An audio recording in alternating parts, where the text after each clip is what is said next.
Most players think tactics and formations win games, but pro players know something different. Movement wins matches, and that movement comes from individual instructions. If your striker never makes the right run, or if your defenders leave space behind, it's not your manager's fault. It's your setup. In this video, I'll show you the only individual instructions that actually matter, and how pro players use them to control every part of the game. Let's go. Let's start with Attack 1. This one decides how your main attacking player behaves.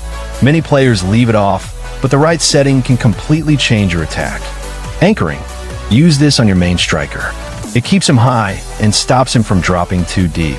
Perfect if you want constant pressure or quick counters. Watch here.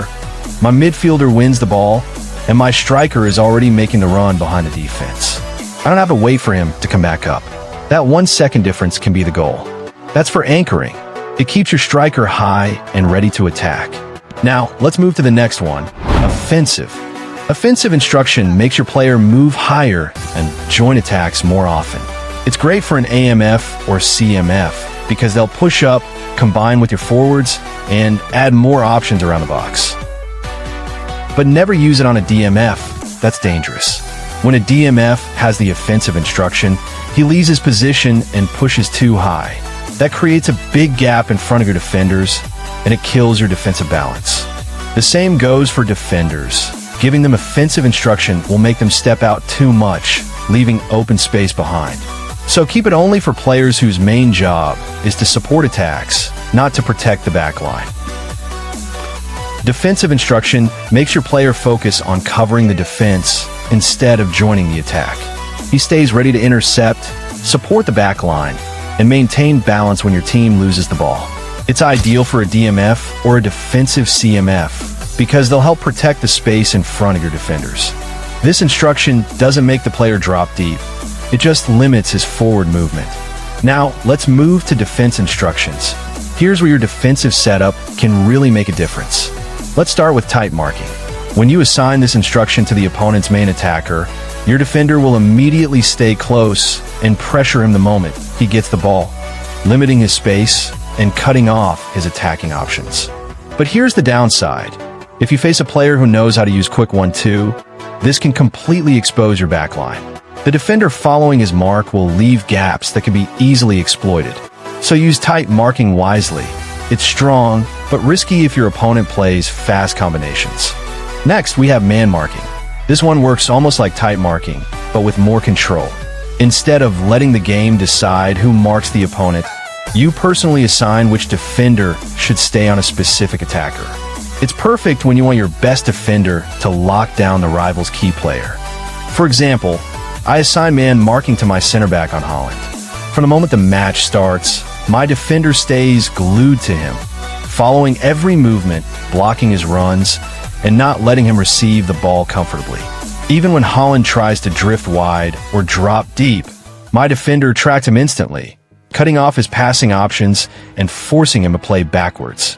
This makes it extremely hard for the opponent to build attacks through their main striker. And honestly, man marking gives you more control than tight marking because you decide exactly who covers who. It's smarter, more direct, and way more reliable if you use it on the right player. Now, let's move to counter target. This instruction is designed for your key attackers, usually your CF or second striker. When it's active, the player with this role will stay higher up the pitch instead of tracking back. The goal is simple, to keep him ready for quick transitions. So when you recover the ball, he's already in position to start the counterattack. It works best when you want someone positioned high to start transitions immediately after winning the ball. Finally, we have deep line. This instruction tells your player to stay closer to the defense instead of pushing high up the pitch. It's available for almost every position except defenders. The goal is to make your midfield more compact and protect the space just in front of your backline.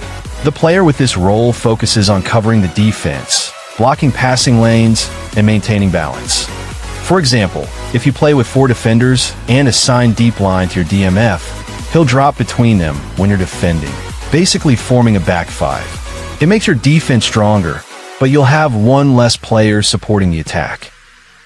Alright, now that you know exactly what each instruction does, let's jump into the most effective ones to use, the setups that actually make a difference on the pitch.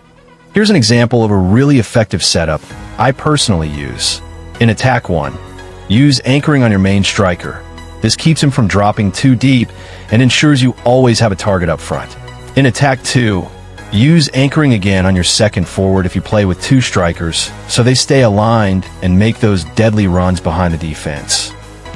In Defense 1, use deep line assigned to your DMF, especially if he's a defensive player like Kante. This adds an extra layer of protection and basically gives you a 5-man backline when you lose the ball. And finally, in Defense 2, use counter-target on your fastest striker. He'll stay high up the pitch during defensive phases, ready to start quick counterattacks as soon as you regain possession. That's one of the most balanced and effective instruction setups you can use right now. I hope you liked the video and learned something new today. Drop your formation in the comments, and I'll give you the best individual instructions for it. Don't forget to like, subscribe, and stay tuned for more tips.